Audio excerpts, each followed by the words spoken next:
안녕하세요. 이렇다 187회 시작하도록 하겠습니다. 아무래도 우리 청취자분들이 목소리가 낯설다라고 생각하실 것 같아요. 제가 너무 오랜만에 여러분을 찾아뵙게 됐네요. 저 마돈나입니다. 뭐 이렇게 바쁘셨어요? 저는 신상에 많은 일이 있었습니다. 네. 신상 옷을 산 건 아니고. 아니세요. 죄송합니다. 그런 농담은 좀 죄송합니다. 자제해 주시기 바라요. 편집해 주세요. 네. 아니 편집은 할 필요 없고. 네. 여하튼 제 신상에 좀 여러 가지 일들이 있었고 또 그래서 이제서야 좀 정신을 차리고 여러분들을 만나 뵙게 됐습니다. 오늘 차인쌤 나오셨어요? 네, 어쨌건 마돈나님 힘내십시오. 네, 차인쌤입니다. 네, 반갑습니다. 그리고 또 오늘 유프로님 나오셨어요? 예, 안녕하세요. 유프로입니다. 예. 저는 두 분 만나는 것도 참 낯서네요. 그렇죠. 뭐 5주 만이죠. 네네. 예, 저분. 그래서 적어도 우리가 아무리 바쁘고 어려워도 한 달에 한 2번은 뵀던 것 같은데, 그렇죠. 예, 5주 만에 뵙게 됐네요.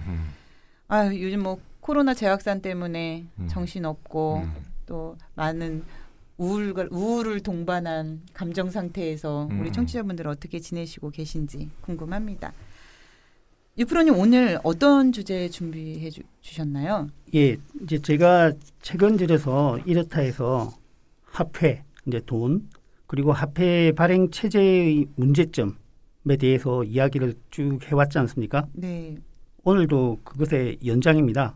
왜냐하면 요즘은 그 문제에만 제가 집중을 하고 있거든요. 네, 꽂혔다고 보면 되나요? 화폐 문제. 예. 그래서 뭐 다시 한번 반복해서 말씀드리면 현재는 민간 상업은행이 유통화폐의 대부분을 공급하지 않습니까?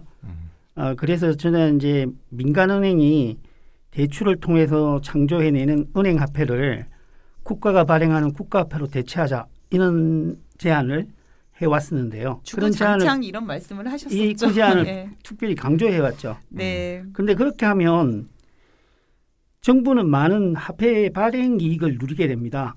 그래서 그 화폐 발행 이익을 전 국민에게 기본소득으로 나누어 주자 하는 방안을 몇 차례 언급한 적이 있는데요. 예, 그랬었죠. 오늘은 그런 개혁을 이뤄내면 국민에게 1인당 얼마만큼의 기본소득을 제공할 수 있는지에 대해서 설명드리려고 하고요.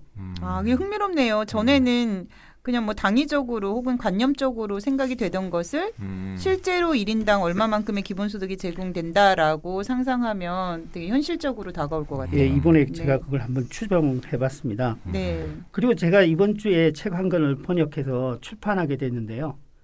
아니 올해 몇 권을 올해 내신 거예요? 두 권째죠. 그 두 권을 내기가 쉽지가 않을 텐데. 이번에 4권 낼 겁니다. 그런가요? 근데 이번에 책 제목이 좀 깁니다. 네. 경제위기는 반드시 온다. 금융위기 200년사를 통한 경제위기 예측과 대처법. 이 제목입니다. 요즘은 제목을 길게 한대요. 그 유행이라고 해서 출판사에서 이리 정했는데요. 그 미국의 리처드 베이거라는 금융인이 쓴 책인데 원래 제목은 해석하면 짧게 간추린 경제 파국의 역사입니다. 네, 2019년에 나왔고요. 그 책에 대한 소개도 내용과 함께 관련 지어서 하려고 합니다. 이 책이 작년에 나온 거면은 비교적 되게 따끈따끈하다고 봐야 되겠네요. 작년에 나온 책을 그렇습니다. 번역한 거니까요. 이 책도 좀 사주시고요. 네. 꼭 사야 될 책은 아시죠? 이렇다 책.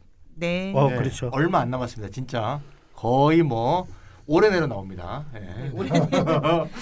네. 잠깐 팁을 드리자면 저희가 12월에 이렇다 200회예요. 그래서 200회 200회. 맞아서 저 이렇다 책이 출간이 됩니다. 네. 그것과 관련해서 다양한 행사 또 앞서서 텀블벅도 진행할 예정이에요. 네. 저희 청취자분들께서 네. 잘 숙지하고 계셨다가 저희 홍보 나가면은 많은 도움 주시기 바랍니다. 네, 텀블벅 다 하실 거로 믿습니다. 네, 저희도 해야 되겠죠? 네, 그렇습니다. 예. 네. 자, 그러면 어떻게 진행을 할까요? 책 소개부터 해주시면 좋을 것 같은데. 아니요, 먼저 그 화폐 발행 체계 개혁을 통한 뭐 기본소득의 가능성 그리고 그 규모에 대해서 말씀드리고요. 네네. 그걸 말씀드리면서 아주 좋은 지점에서 책을 소개하겠습니다. 또 한 번 소개하겠다 이런 얘기네요. 그러니까. 네. 중간 광고를 또 하겠다. 내용이 관련이 깊습니다. 네네, 알겠습니다. 예전에 머리 좋아. 이게 책 소개하실 때 너무 쑥스러워하시길래 제가 용기를 좀 가지시라고 이참에 소개도 하고 뭐 선물도 드리자라고 적극적으로 얘기를 드린 적이 있었는데 네네. 우리 유프로님이 참 적응력이 빠르시네요. 그러니까. 깨알같이 본인의 사람 많이 배려놨어요. 그러니까 깨알같이 중간 광고, 마무리 광고 막 본인 책을 어떻게 홍보해야 될지를 이 진행 과정에서 딱 또 타임을 맞춰서 이번에도 3권 선물하겠습니다. 네, 좋습니다. 네네. 저희 청취자분들은 복도 많으세요. 현실인가? 네. 자, 화폐 발행 체계를 개혁하면 어느 정도의 기본소득을 제공할 수 있을지 알 수 있다고 하셨는데 이제 그게 가능한 건지 좀 흥미로운데요. 그러면 그것을 어떻게 계산할 수가 있죠? 그것은 현재 한국 경제에 얼마만큼의 화폐가 유통되는가 그리고 그 통화량이 이제 화폐의 양은 또 통화량이라고 부르죠. 그동안 어떻게 변해왔는가를 파악을 하면 대략적인 추정이 가능합니다. 근데 저는 사실 결론부터 빨리 듣고 싶긴 한데요. 우선 한국 경제는 얼마만큼의 화폐가 유통되고 있는지 궁금하네요. 숫자를 한번 통계로서 말씀드리는 게 좋을 것 같습니다. 2019년 기준이 나와 있는데요. 은행이 아닌 이제 경제 주체가 그러니까 이제 가계, 기업 그리고 정부가 다 가지고 있는 현금 이게 108.7조 정도 된다고 합니다. 사실 뭐 우리가 조로 넘어가면 우리가 억도 잘 모르겠는데 감각이 없어요. 그러니까 정부가 그래서 뭐 1조 통신비로 쏜다 그러면 막 큰 돈처럼 보이잖아요. 네. 별로 큰 돈도 아닌데 어쨌든 돈에 대한 감각이 좀 떨어지는데 이건 이제 한국의 GDP하고 비교하는 게 좋겠습니다. 우리 2019년에 한국의 GDP가 외우기 쉬워요. 2019년이라서 19. 3일 정도. 명목 GDP로 1919조니까 자 그러니까 말이죠. 한 GDP의 한 5에서 6% 사이? 그 정도 되지 않을까 싶고요. 그다음에 이제 요 가계나 이제 기업 정부에 빠져 있는 돈 아니고 은행 안에 있는 돈. 은행 안에 예금 형태로 되어 있는 돈이 768.2조. 어마어마하게 더 많죠. 그러면 768.2조랑 108.7조를 합친 돈이 유통화폐 전체 양이죠. 그게 이제 네. 876.9조 정도 될 테니까 전체 돈 중에서 대부분이 그러니까 우리 통장 같은 데 예금이나 이렇게 숫자로 찍혀 있는 돈들인 거죠. 그래서 이걸 다 합치면 대충 GDP 한 반이 조금 안 되는 한 46% 정도 된다 이렇게 볼 수 있고요. 또 예금에 대해서 지불준비금으로 이제 묶여 있는 돈이 있죠. 그 규모가 2019년 경우에 약 70조 정도 되고요.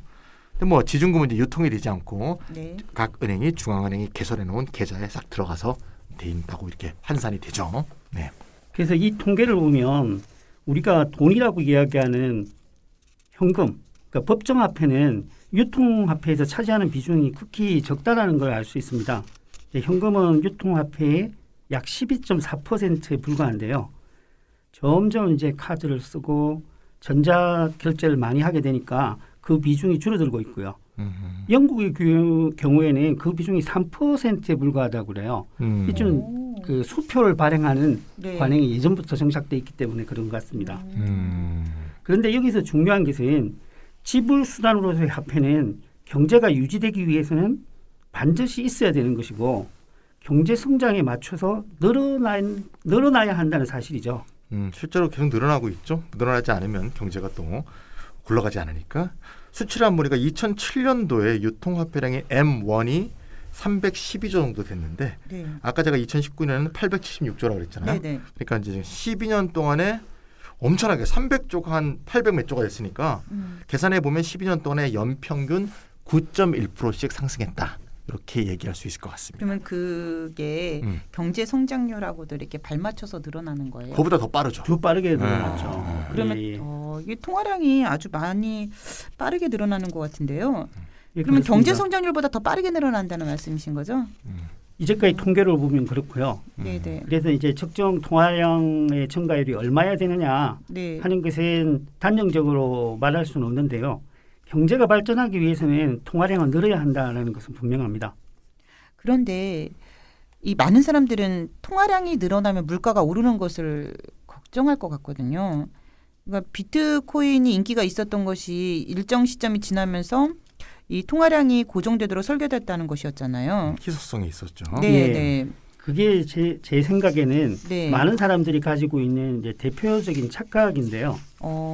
통화량이 그 경제의 기술 발전에 맞춰서 늘어나지 않으면 찬희쌤이 약간 언급했듯이 경제가 디플레이션에 빠지게 됩니다. 화폐가 너무 빨리 늘어나는 것은 통제해야 되지만 통화량을 고정시켜버리면 경제가 디플레이션에 빠져서 오히려 침체하는 일이 일어나게 됩니다. 그러니까 뭐 저희가 연평균 9.1%씩 늘어난 건 사실 많은 게 아니고 네. 사실 뭐 하이퍼 인플레이션 또는 뭐 초인플레이션 이런 예상은 좀 하기에는 뭐 아주 적은 수치고요. 근데 기준점이 있어요? 기준점이 없죠, 정확히 말하면. 정확히 그러니까. 예, 정할 수는 없죠. 네, 하여튼 디플레이션이 일어나면 안 되기 때문에 네. 팽창하는 것 자체를 문제 삼을 수는 없다. 이렇게 원론적으로 얘기할 수 있을 것 같습니다. 그래서 이제 제가 미국의 사례를 통계가 잘 나와 있기 때문에 네. 한번 찾아봤어요. 미국의 통화량은 1959년부터 2020년까지 통계가 나와 있던데요. 잘 나와 있던데 61년간 38배가 늘어났거든요. 그런데 이같이 장기간에 걸쳐서 통화량이 증가한 것을 만성적으로 화폐를 남발해서 그렇다. 이렇게 부정적인 현상으로만 간주할 수는 없다라는 거죠. 그런데 이제 문제는 이런 통화량의 증가가 대부분 민간은행이 대출을 통해서 창조하는 은행 화폐의 증가에 의해서 뒷받침되었다는 점입니다. 제가 아까 그 얘기했듯이 이제 현금, 이제 본원 통화가 전체 유통되고 있는 화폐에서 차지하는 비중이 12%밖에 안 됐으니까 나머지 88%는 전부 은행이 대출을 통해서 신용 창조한 화폐다 이렇게 말할 수 있는 것이 되겠죠. 이제 그런데 이제 중요한 것은 은행의 대출이 증가했다라는 것은 민간의 부채가 늘어났다는 것과 똑같은 의미거든요. 그러니까 경제는 통화량의 증가를 필요로 하는데 통화량의 증가는 대부분 민간 부채의 증가에 의해서 뒷받침된다는 것이 이 시스템의 하나의 특징이자 결국은 문제의 원인이라고 저는 생각을 합니다. 그런데 중앙은행이 공급하는 화폐도 그에 맞춰서 늘어나지 않나요? 맞습니다. 그 중앙은행이 공급하는 법정화폐가 늘어야 또 이제 신용 창조를 하죠. 네. 그런데 중앙은행은 법정화폐를 공급할 때 시중의 자산, 그 중에서 특히 국채를 매입하거든요. 국채를 매입하고 대금을 지불하면 그게 경제로 공급이 됩니다. 근데 국채가 뭔가 하면은 정부의 부채거든요. 그래서 결국 통화량의 증가는 정부의 부채와 민간 부채의 증가를 동반하게 된다는 거죠. 이게 아까 말씀드렸던 지금 현재의 화폐 발행 체계의 딜레마죠. 그러니까 이제 본원화폐를 늘리려면 국채가 늘어야 되고 신용화폐가 늘려면 민간 부채가 늘어나야 되니까 기본적으로 화폐 공급 전체가 부채 발생하고 연동돼 있다는 거. 이거 자체가 통화제도의 가장 큰 심각한 문제점 중에 하나다. 이제 많이 거론돼가 왔죠. 그러면은 민간 부채 증가하면은 무슨 문제가 발생할 것 같기는 한데 어떤 문제가 발생을 할까요? 부채가 증가하면 부채 이상으로 성장을 해야 네.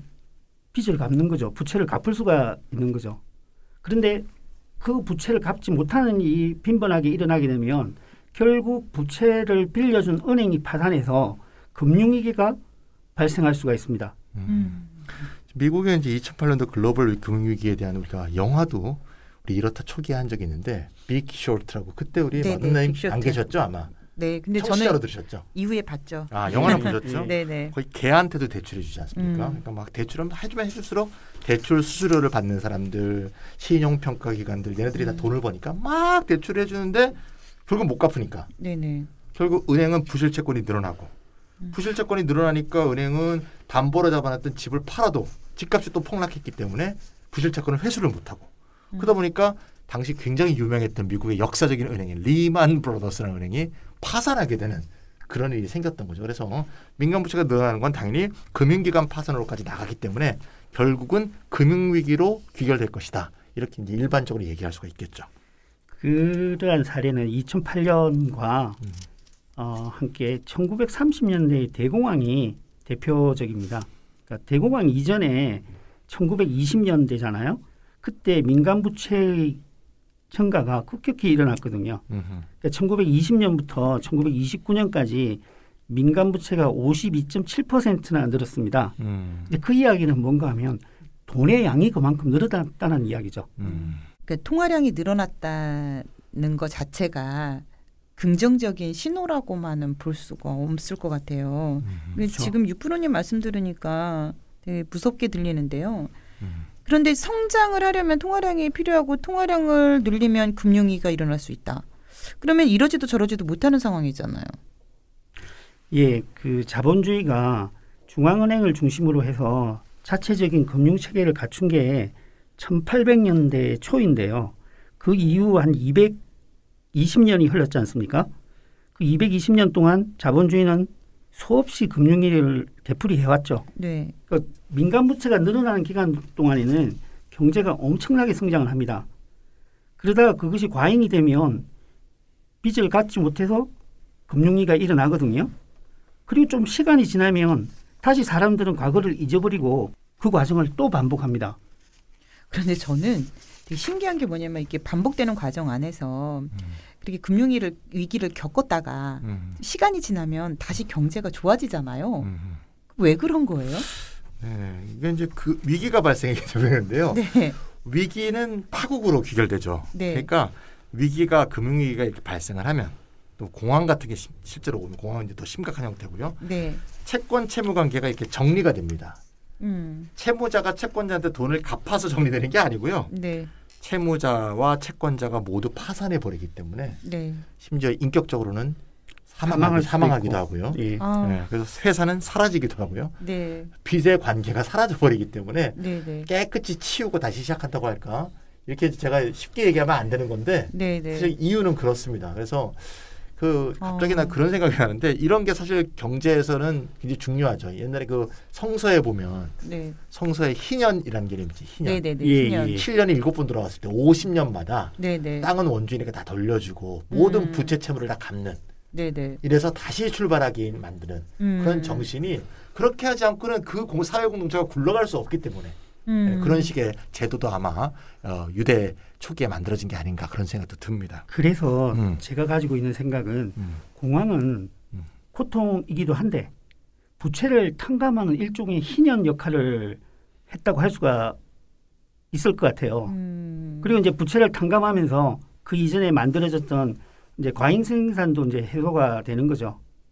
그런데 이제 문제는 금융위기와 공황을 겪는 동안에 너무 많은 사람들이 고통을 받는 거죠. 빈곤해지고 실업의 고통을 겪어야 하는 거죠. 그래서 제가 이 지점에서 제가 번역한 경제 위기는 반드시 온다. 금융위기 200년사를 통한 경제위기 예측과 대처법에 대해서 좀 설명을 드리겠는데요. 채널 돌아가는 거 아니죠? 예. 이 책은 1800년대부터 2008년 글로벌 위기에 이르기까지 세계 주요국에서 일어난 금융위기를 분석하고 있는데요. 이해하기가 쉬우면서 또 중요한 이론적 함의도 가지고 있는 제 생각에는 아주 역작이라고 생각을 합니다. 이 책의 요지는 그 200년 동안 주기적으로 반복된 금융위기의 핵심에는 민간 부채의 누적이 자리 잡고 있다라는 거거든요. 그래서 이 저자는 우리가 일반적으로 생각하는 거와는 다르게 정부 부채가 금융위기의 원인은 아니고 바로 민간 부채가 원인이었다라고 설명을 합니다. 네, 그리고 이제 금융위기를 설명하고 예측하는 데 있어서 어떤 기준을 가지고 예측할 건가라는 부분을 제시하고 있는데요. 이제 그 지표로서 민간 부채에 주목하면서 결론을 말씀드리면 저자는 1945년 이후의 금융위기를 쭉 검토해 보니까 GDP 대비 민간 부채 비율이 5년에 걸쳐서 15에서 20% 이상 증가하고 GDP 대비 전체 민간 부채 비율이 150%를 넘으면 금융위기가 발생할 가능성이 있다. 이렇게 이제 결론을 내고 있죠. 우리 이렇다 해서 방송했듯이 사실상 우리 국가의 부채는 그렇게 높은 편은 아니었는데 이제 역으로 우리는 가계부채가 너무 많아서 문제라고 얘기를 했었잖아요. 우리나라 민간부채 상황은 실제로 어느 정도예요? 네, 지금 여기 2018년도에 IMF의 통계가 남아있는데요. 예, 보통 우리가 민간부채란 말도 쓰고 가계부채란 말도 쓰는데 가계부채는 이제 가계만이 갖고 있는 부채고 민간 부채 그러면 가계와 기업 부채를 합쳐서 말하는 겁니다. 그러니까 정부 부채만 뺀 거죠. 저는 그건 줄 알았어요. 우리는 민간 그럼 우리니까. 네네. 네, 기업도 이제 법인이니까 이제 민간이 하는 데서 기업 부채와 가계 부채를 합치면 한국의 경우 GDP의 246%나 됩니다. 어마어마한 거죠. 그러니까 4천조가 넘는 겁니다. 예. 프랑스의 경우에는 253%, 미국도 211%, 네. 영국은 224%, 일본이 208% 다 많은데요. 혹시 많은 나라들만 뽑으신 거 아니에요? 예, 이제 좀 많은 나라들이죠. 네. 근데 이제 가계부채로 보면 한국이 1등입니다. 민간부채도 굉장히 많지만, 그래서 이제 가계부채가 굉장히 높다는 거. 최근에 이제 국제금융협회에서 발표한 2020년 1분기 자료가 제가 기억이 나는데, 가계부채는 한국이 세계 1위고요. 그다음에 정부부채, 국가부채는 세계 28위. 국가부채는 아직 상당히 양호한 것이다. 이렇게 이제 말을 할 수가 있겠습니다. 그런데 언론에서도 그렇고 이 가계부채의 심각성에 대해서는 별 얘기를 안 해요. 그러니까 실제로는 각 가정이 굉장히 어려움을 겪고 있는 거잖아요. 일단 부채를 내고 살고 있으니까. 불안정하고요. 갚을 능력이 없으면 더 힘들어지고. 이제 그 부분에 대한 진단 그리고 대책 이런 것에 대해서는 저는 언급을 들어본 적이 없어요. 네, 맞습니다. 얼마 전에 제가 TV에 나갔었는데 2차 재난지원금이 7조 아닙니까? 7조를 국채로 싸서 국가부채가 7조 늘어난다고 난리가 났어요. 앞에 있는 분들이. 나 너무 웃겨갖고 나 진짜. 너무 심한 거 아닙니까? 7조 갖고 진짜. 국가부채 7조는 진짜 사실 큰 의미 없는 수치인데. 그 7조로 가계부채 좀 갚아주면 안 되나요? 그러니까요. 그런 생각이 드네요. 네, 맞습니다. 지금 아무래도 부채, 민간 부채가 높은 나라만 지금 모아놓으신 것 같은 느낌이 드는데. 주요국이에요. 그냥 주요국. 우리가 관심 있는 나라들이네요. 관심 있는 나라들로 하신 거예요. 근데 이 나라들이 다 민간 부채 비율이 굉장히 높아요. 좀 위험한 거 아닌가요? 예, 위험하죠. 그런데 대신 프랑스를 제외하고는 5년간 민간 부채 증가율이 0.5%에서 뭐 3.6% 사이에 있습니다. 증가율이 높은 건 아니죠? 예, 증가율이 높은 건 아니죠. 네네.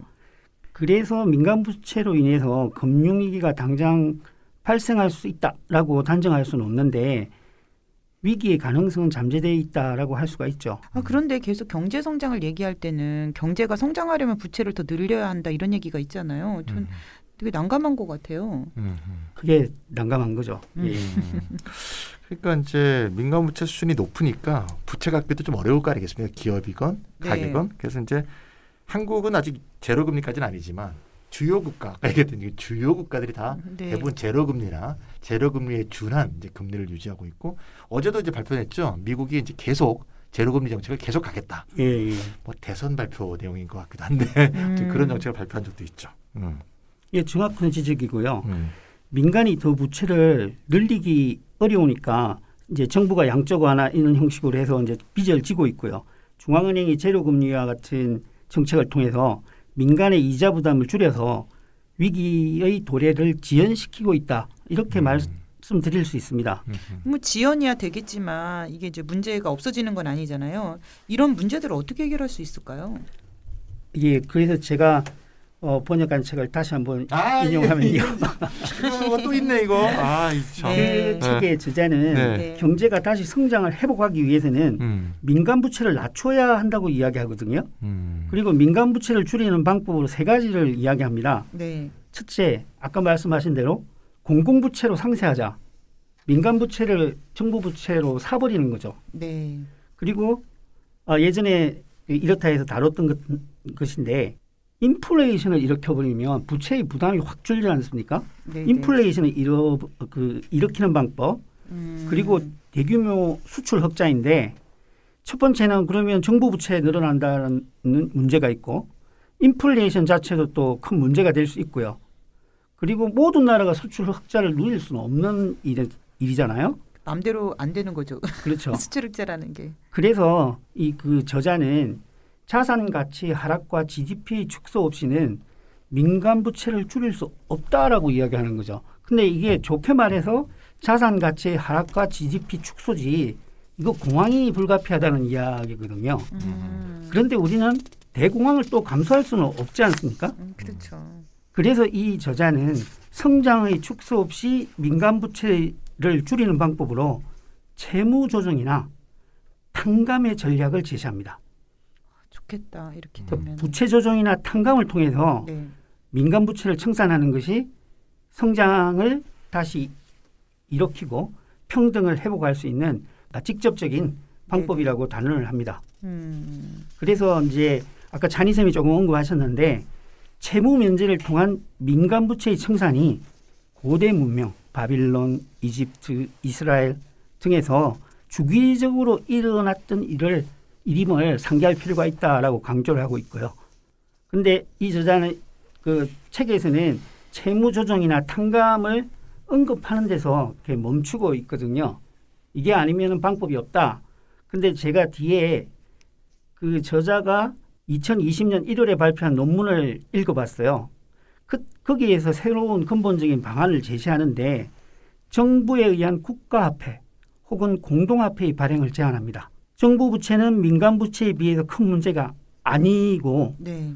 정부가 국가화폐를 발행하면은 정부 부채를 경감시킬 수 있다라고 제안하고 있는 거죠. 그 방안은 지금 제가 말씀드리려고 했던 주권화폐를 도입해서 기본소득을 제공하자는 안과 정확히 만나는 내용입니다. 책 소개는 일단 이 정도로 하죠. 제가 봤을 땐 책 소개라기보다 이 저자와 지금 유프로님이 계속해서 주장해 오셨던 주권화폐에 관련된 내용이 맞다 있다라는 내용이 강조되는 것 같고요. 예. 그러면은 이 주권화폐론이라는 게 여하튼 상당히 넓게 공유되고 있는가 봐요. 최근에 와서는 네. 이 안이 많이 공유되고 있고요. 상업은행의 신용창조를 정지시키자까지는 주장하지는 않더라도 네. 국가가 창조하는 화폐는 필요하다라는 주장들은 상당히 확산되고 있습니다. 아, 그렇구나. 그러니까 주권화폐론 체제에서 통화를 공급하는 한 가지 방법이 새로 창조한 화폐를 기본소득을 통해서 경제로 공급하는 것이다. 이렇게 이제 이렇다 해서 여러 번 말씀을 하셨는데 그러면 그런 제도를 받아들인다고 했을 때 얼마만큼의 기본소득을 제공할 수 있을까요? 예, 그게 오늘의 이제 핵심인데요. 네. 잠깐 최대한 간략하게 이제 설명을 드리겠습니다. 그러니까 주권화폐론에는 여러 유형이 있는데 제가 지금 활용하고 있는 제안은 영국에 가면 시민단체로서 포지티브 머니라는 단체가 있습니다. 그 단체와 독일의 경제학자 후보라는 사람이 제시하고 있는 안을 제가 한국 경제에 적용시켜 봤는데요. 그 방안은 상업은행의 신용창조를 금지시키고 유통화폐 M1을 국가화폐로 대체하자는 안이거든요. 그래서 현재의 M1으로부터 향후 필요하게 되는 새로운 통화량 네. M이라고 하죠. M을 돌출할 수가 있습니다. 아까 찬희쌤이 2019년에 M1이 876.9조라고 하셨거든요. 여기에 몇 가지를 더 보태보면 추정할 수가 있는데요. 새로운 체제에서는 지준금이 필요가 없거든요. 그래서 은행 지준금의 50%를 유통화폐로 활용할 수가 있습니다.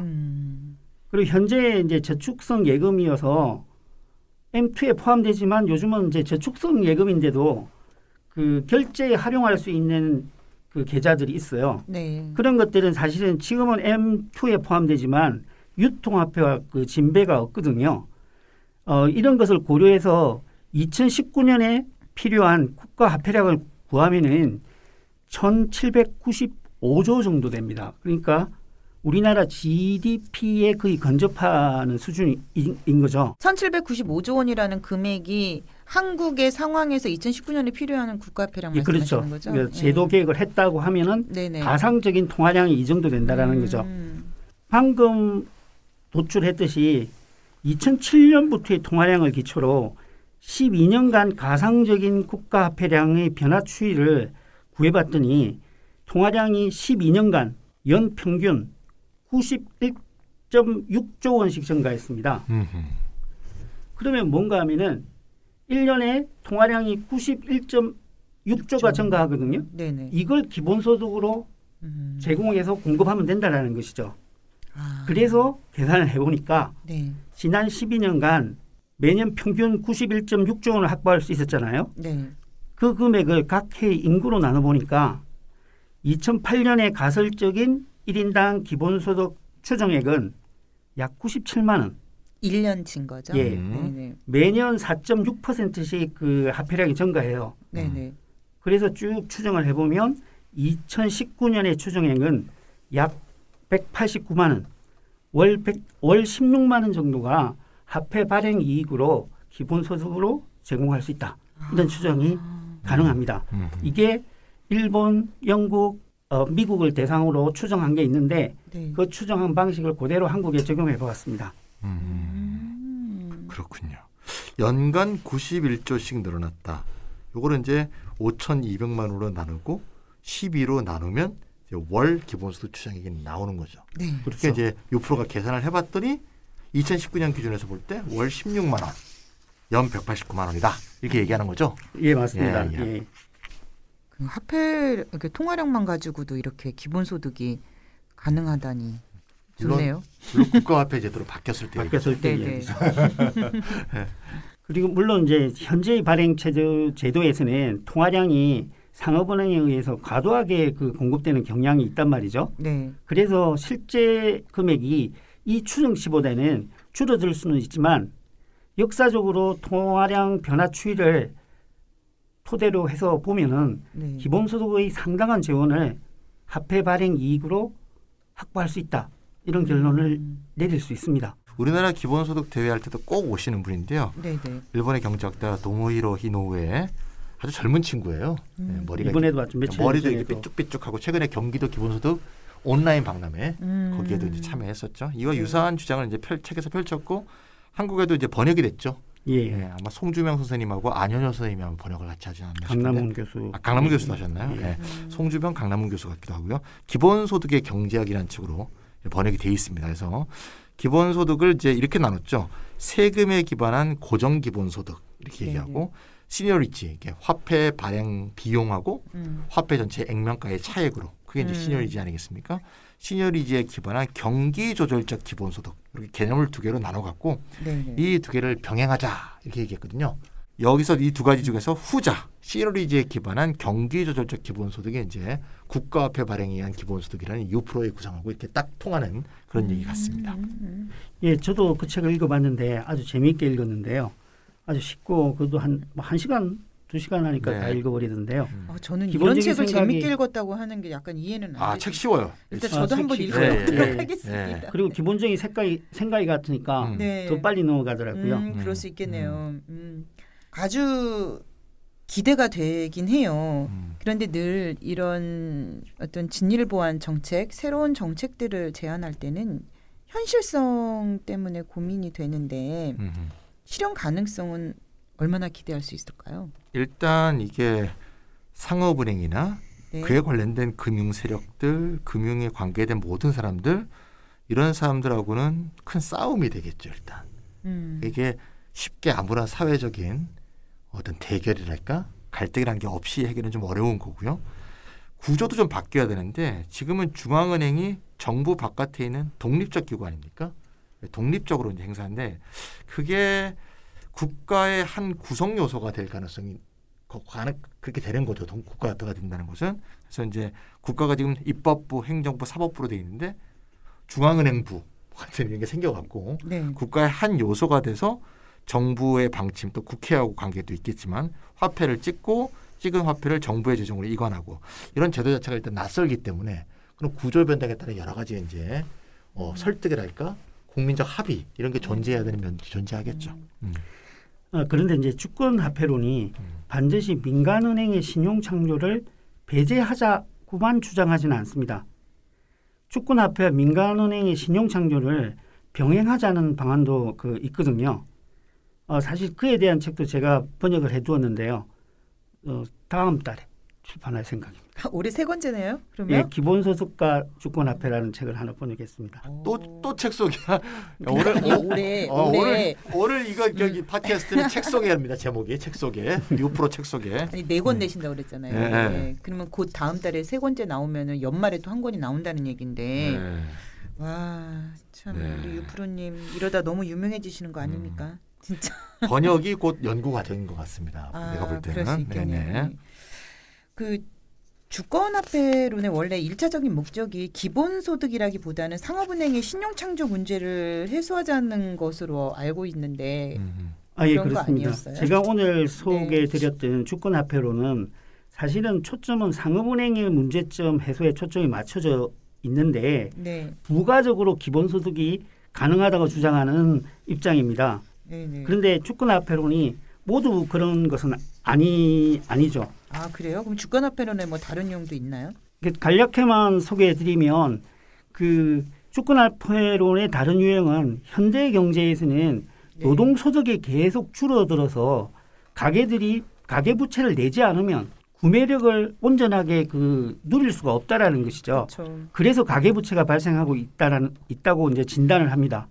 그래서 현재의 가계부채를 기본소득으로 대체를 해서 구매력을 유지시키면 유효 수요도 유지되면서 가계부채는 쌓이지 않는 시스템을 유지할 수 있다라고 주장하는 안이 있습니다. 이제 그렇게 되면 민간 부채의 발생 없이 경제가 잘 성장할 수 있다. 이렇게 이제 주장하는 것이죠. 여기에 대해서는 다음에 시간을 따로 만들어서 소개하겠습니다. 제가 궁금해서 차인쌤께 여쭤보는데 지금 경기도 기본소득위원회인가요? 그 활동하시잖아요. 네네. 이재명 경기도지사가 이제 이런 관점을 갖고 있는 거 아닌가요? 아니죠. 전혀 아니죠. 전혀 아닌가요? 이거는 그게 아니고 전혀 다른 건가요? 국가가 세수로 거둔 세금으로 거둔 국가 재정을 이제 지방자치단체 이렇게 넘겨주지 않습니까? 일정 부분 그걸 갖고 이제 그걸로 운영하는 거고요. 최근에 기본 대출권 이야기하는 거 보니까 약간 비슷한 점도 있다라는 생각은 드는데 아니 기본 대출도 또 그렇게 얘기하는 이거하고는 다르죠. 기본 대출은 일단 재원이 좀 필요할 것 같고요. 기본 대출이 이렇게 생각하면 됩니다. 그러니까 모든 국민에게 마이너스 통장을 다 만들어주자. 1-2% 정도의 이자율로 갖는. 네네네. 저리로. 네, 저리로 마이너스 통장 만들어준다. 우리는 한 번도 받아본 적이 없지만 우리나라에서 대출을 1-2%로 받는 사람들이 있거든요. 엄청난 부자들이죠. 네, 부자들. 부자는 1-2% 대출을 받고 가난한 사람은 24% 대출을 받으니 무슨 이래갖고야 무슨 어떻게 너무 불평등하다 진짜. 그래서 그런 거를 국가가 최소한 1,000만 원 정도의 수준에서 담보해 주는 거니까 사실은 일시적인 1,000만 원 기초자산 공급 제도라고 볼 수 있어요. 1,000만 원을 쏘는 거죠. 온 국민에게 일시적으로. 그렇게 보시면 기초자산의 한 형태다. 이렇게 보실 수도 있습니다. 상당히 검토해 볼 만한 아이디어라고 저는 생각합니다. 그럴 수 있겠네요. 네, 그래도 정부가 그 중앙은행과 별도로 주권화폐를 발행하는 것은 일반적인 상상을 뛰어넘는 사안인 것 같아요. 그렇죠. 저도 이제 동의를 하는데요. 제가 이 이야기만 꺼내면 보통 다른 사람들이 무슨 이야기를 하겠습니까? 일단 들어보고요. 땅백전.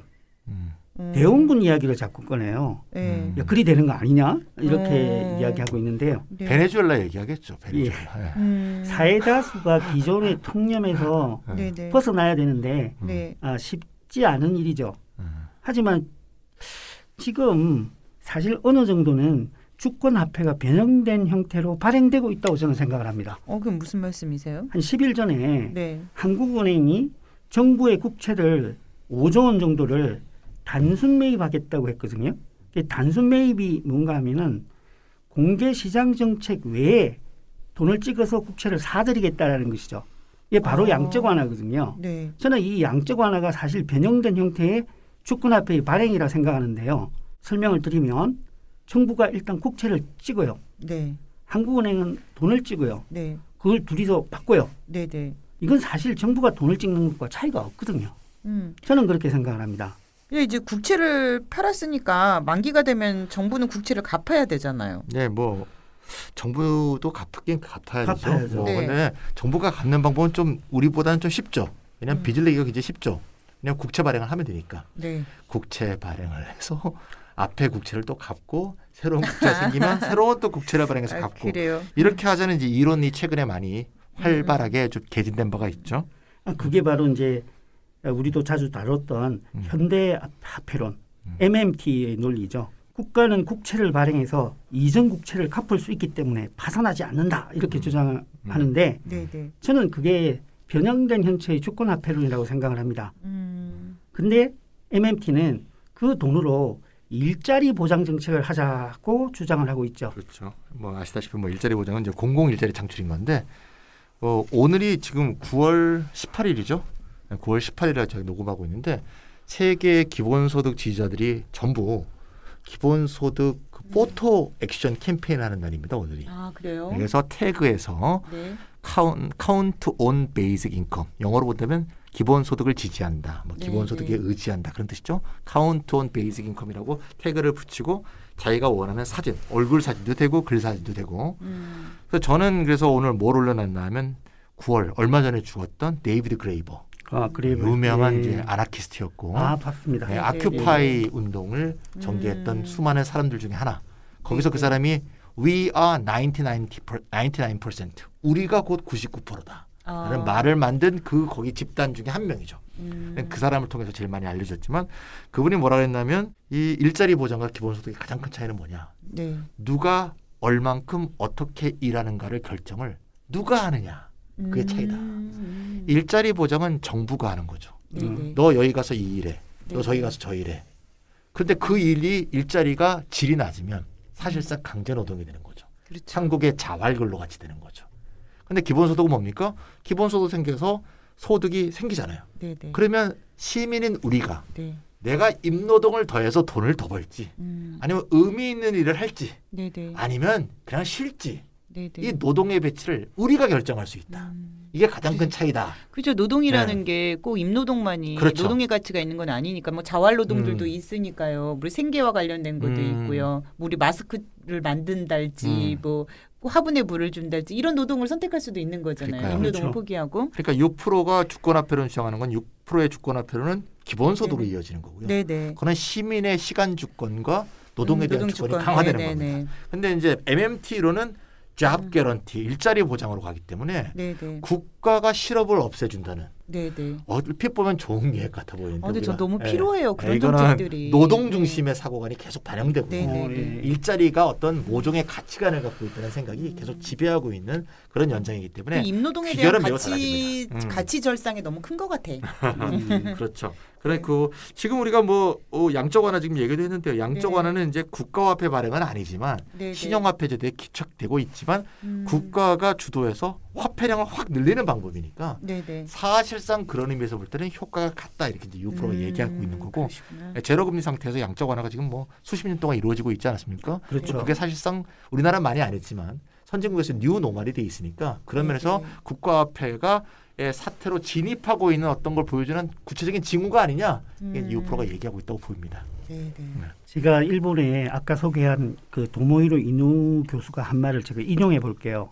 그대로 인용한 건 아닌데요. 정부는 국채를 찍고 중앙은행은 은행권, 지폐를 찍어서 교환한다. 만기가 되면 또 국채를 찍어서 은행권과 바꿔서 그것을 중앙은행으로 돌려준다. 왜 이 일을 이중으로 하나? 이게 이제 양적 완화죠 지금. 그렇다면 정부가 근대 이제처럼 한 번만 돈을 찍으면 되는데 국채는 왜 찍냐? 이렇게 주장하고 있죠. 저도 같은 생각입니다. 저는 뭐 기존의 통념을 깨기는 힘들지만 변화는 이미 시작되지 않았나 하는 생각을 가지고 있습니다.